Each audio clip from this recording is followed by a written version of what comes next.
Zizek's book, The Parallax View, is one of the most ambitious works of modern critical theory.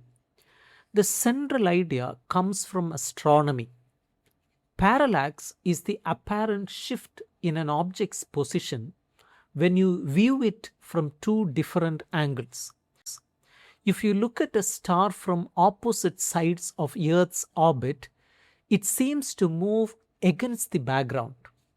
Zizek takes this simple idea and turns it into a major philosophical concept. A parallax gap happens when two different viewpoints look at the same thing, but there is no neutral ground where they can meet. There is no higher truth that can bring them together. They are like two sides of Mobius strip, connected but impossible to reconcile. For Zizek, this gap is not a problem to be solved. Instead, it is the very key to understanding reality. We must stop trying to find harmony between opposites. Instead, we must accept that reality is split from within itself. There is no way to overcome this tension, and that tension is what drives everything. The book is divided into three main areas: philosophy, science, and politics. Each area shows a different kind of parallax gap. In philosophy, it is the gap between our framework of understanding and the raw reality it tries to describe. In science, it is the gap between our inner experience of consciousness and the physical brain. In politics, it is the gap between opposing social forces like workers and owners. Let us look at each of these in more detail.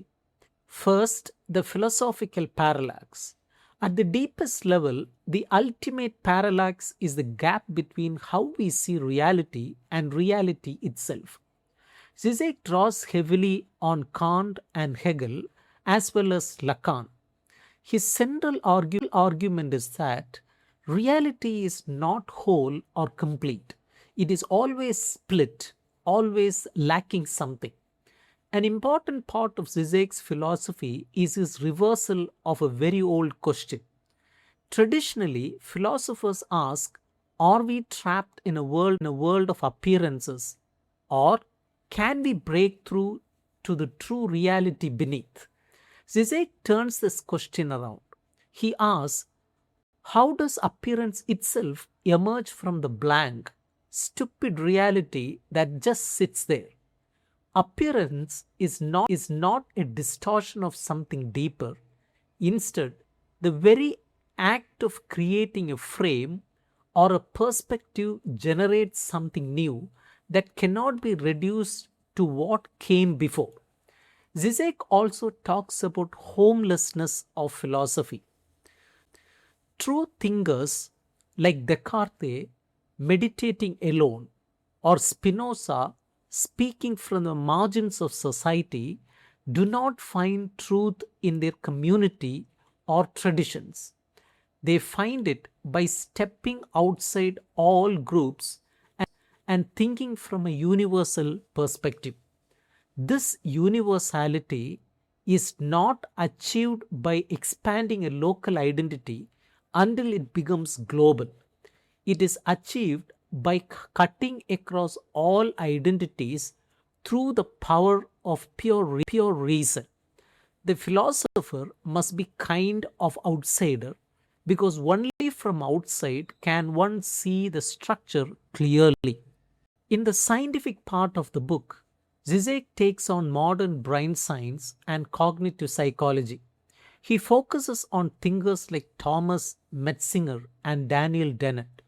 The parallax here is the huge gap between how we experience ourselves from the inside and what science sees from the outside. From the inside, we have a rich, vivid sense of self. We feel we have a continuous consciousness, a personal story, and a theater inside our heads where our thoughts play out. But from the outside, when a surgeon opens a skull, all they see is grey matter, blood, and electric signals. As Freud said, this is another blow to human pride following Copernicus and Darwin. We are not the center of the universe, and we are not even the center of our own brains. When you look inside, there is no one home. However, Zizek warns against two wrong reactions. The first is naive reductionism, saying that consciousness is just an illusion and only the physical brain matters. The second is idealist obscurantism, saying that science cannot explain the mystery of consciousness and we must turn to something spiritual. Zizek takes a third path inspired by Hegel.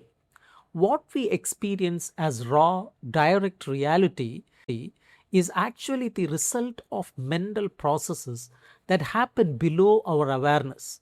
The feeling of having a self is not a sign that there is a ghost inside the machine. The self, instead, is nothing more than the machine's way of appearing to itself. The, the illusion of a deep inner soul is actually a necessary part of how the system works. The most urgent part of the book is politics. Here, the parallax gap shows up as a social conflict, what used to be called class struggle. There is no neutral ground between workers and owners or between those in power and those excluded. They see the same situation from opposite sides, and neither perspective can fully capture the whole truth. Zizek explores this political gap through two key ideas. The first is the obscene underside of the law. Every system of public rules and order relies on an unwritten, dirty secret that supports it. Ideology is not about being brainwashed or not knowing the truth, it is about knowing the truth but going along with it anyway. This is what he calls cynical disavowal. I know very well, but nevertheless. People know that the system is unfair, but they still participate in it. The ideological fantasy is kept alive by blaming everything on a scapegoat, immigrants, single mothers, or any other group that can be used to explain away the deeper problems of the system. The second idea is the politics of subtraction, which he takes from Herman Melville's character Bartleby, a clerk who always responds with the phrase, I would prefer not to. For Zizek, this is not just a passive refusal, it is a radical act of withdrawal from the existing rules of the game. By saying I would prefer not to, Bartleby does not offer an alternative program. He simply steps outside the system and refuses to play by its rules. This clears the ground for something genuinely new to emerge, rather than just tweaking the old system. Zizek ends by urging us to abandon any hope of harmony, wholeness, or final reconciliation. Whether we are looking at philosophy, science, or politics, the gap is not a flaw to be fixed. It is the fundamental structure of reality itself. The paradox is that this split, this emptiness, is the only thing that is truly real. By learning to live with this tension and not rushing to smooth it over, we can recover the radical subversive core of dialectical materialism. Zizek's work is difficult and demanding, but it offers a powerful way to think about the world. It forces us to confront the fact that there is no single truth, no neutral perspective, and no easy answer. Everything is split from within, and that split is what makes change possible. Whether we are trying to understand ourselves, our society, or the universe, we must start from this uncomfortable but productive gap. That is the real lesson of the parallax view.